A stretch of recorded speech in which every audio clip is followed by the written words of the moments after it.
Mr. Speaker, I'm privileged to be the proud owner of a copy of the former Prime Minister's new book. It's a rare, unsigned copy. She claims the Tory party's disastrous kamikaze budget that triggered chaos for millions was, her words, the happiest moment of her premiership. We've got a billionaire Prime Minister and a billionaire Prime Minister, both of whose families have used schemes to avoid millions of pounds of tax, smearing a working-class woman. What happens when a politician's words come back to haunt them? Keir Starmer is finding out the hard way as his past promises clash with his current positions. Before we move on, I'd like to ask you a small favour. If you appreciate this content, please take a second to like this video and subscribe to the channel. Over 98% of you watch the videos without subscribing. It costs you nothing, but it makes a huge difference to us. So, did you click the subscribe button? Great, thank you so much. Now, back to the video.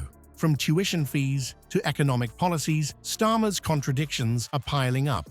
Can he explain his way out of this credibility crisis, or has he lost the trust of the British public for good? Keir Starmer's stance on winter fuel payments has become a lightning rod for controversy. Initially, he championed these payments as a lifeline for pensioners, arguing they were crucial for heating homes during the cold months. But his recent shift in position has left many scratching their heads and questioning his motives. The real kicker? Starmer's misrepresentation of the impact on pensioners. He's painted a rosy picture of minimal consequences, but the reality is far grimmer. Cutting winter fuel payments could affect around 6 million pensioners, many of whom rely on this support to keep warm when temperatures plummet. Mr. Speaker, we live in probably a more volatile world than we've lived in for many decades. It is absolutely crucial. We will continue to work, as we have done in the 4 months in government, on issues of security, our economy and global conflict. Experts are sounding the alarm about the potential fallout. Economic analyses suggest that slashing these payments could lead to a domino effect of increased costs elsewhere. Think about it. If pensioners can't afford to heat their homes properly, they're more likely to fall ill. That means more strain on the NHS, more hospital admissions, and ultimately higher healthcare costs for the government. The public isn't buying Starmer's new tune either. Social media is ablaze with criticism, and pensioner advocacy groups are up in arms. People are worried, and rightly so. In the midst of a cost-of-living crisis, cutting support for the elderly seems not just callous, but downright dangerous. This flip-flop on winter fuel payments isn't an isolated incident. It's part of a worrying pattern of policy shifts from Starmer. From tuition fees to welfare issues, he's developing a reputation for changing his stance faster than the British weather. It's leaving voters wondering, what does Keir Starmer actually stand for? The most damning aspect of this controversy is how Starmer has misrepresented the impact of these cuts. He's downplayed the potential hardship, glossing over the fact that for many pensioners, these payments make the difference between heating and eating. Case studies from previous welfare cuts paint a grim picture of increased health risks and financial instability among vulnerable populations. As we dig deeper into Starmer's record, UK relationship has been a special relationship for a reason, forged in difficult circumstances, and as important today as it's ever been. And that is, in forging that relationship, I've obviously spent time with President-elect. Jeremy Clarkson's been at this protest in Whitehall with the farmers, and he says that 96% of farmers will be affected by this tax change, and he asked the crowd to raise their hand if they were affected, and almost everybody did. I think the facts speak for themselves. As I've said on a number of occasions, for a typical family wanting to pass on through the family, which is a typical case, completely understood.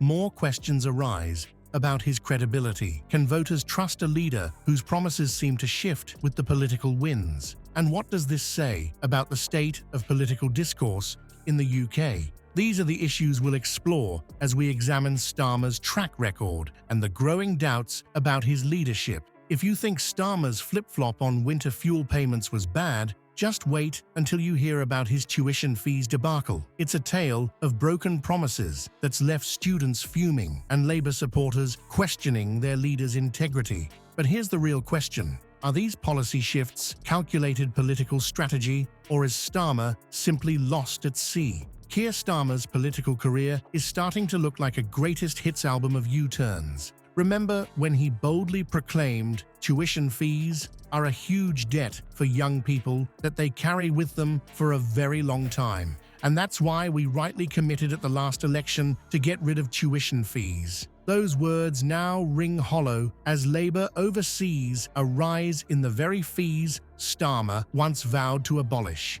This stark contradiction has sent shockwaves through Labour's support base. Young voters who flocked to the party based on promises of educational reform now find themselves betrayed. The impact on Labour's polling numbers has been significant, with many expressing disillusionment over what they see as yet another politician breaking their word. Starmer's defenders argue that his policy adjustments are necessary responses to changing economic circumstances. They paint him as a pragmatic leader, willing to adapt his stance in the face of new information. But critics aren't buying it. They see these shifts as a fundamental lack of integrity, a willingness to say anything to get elected and then backtrack when it's convenient. The tuition fees issue isn't an isolated incident. It's part of a broader pattern of policy shifts that have left many wondering what Starmer actually stands for.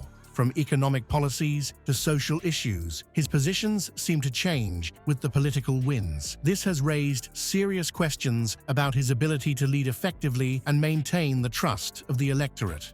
The consequences of these flip-flops became painfully apparent during a recent PMQs session when Starmer struggled to commit to adequate hospice funding. Labour's budget could potentially cost hospices an estimated $3 million annually, yet Starmer couldn't provide a clear answer on how he'd address this shortfall. His evasiveness on such a critical issue only served to further erode his credibility. As we approach the final assessment of Starmer's leadership, one thing is clear: his credibility is hanging by a thread. The British public is left wondering if they can trust a politician who seems to change his mind more often than the weather changes in London. Will Starmer be able to regain the trust of voters, or has he irreparably damaged his reputation? The answer may well determine the future of the Labour Party and British politics as a whole. Keir Starmer's credibility has taken a serious hit. His flip-flops on winter fuel payments and tuition fees have left voters questioning his integrity. The Labour leader's inability to commit to hospice funding during PMQs only added fuel to the fire. These inconsistencies paint a picture of a politician more concerned with political expediency than principled leadership. The consequences for Labour could be severe. Trust, once lost, is hard to regain in politics. Starmer's wavering positions risk alienating core Labour supporters and undecided voters alike. This credibility crisis couldn't come at a worse time, with the next general election looming on the horizon. But the implications go beyond just one party. Starmer's struggles reflect a broader crisis of trust in British politics. As established leaders falter, we're seeing the rise of new political movements promising transparency and accountability. It's a trend that could reshape the UK's political landscape. So, here's the million-pound question. Can British politics recover from this crisis of credibility, or are we witnessing the beginning of the end for traditional party politics as we know it?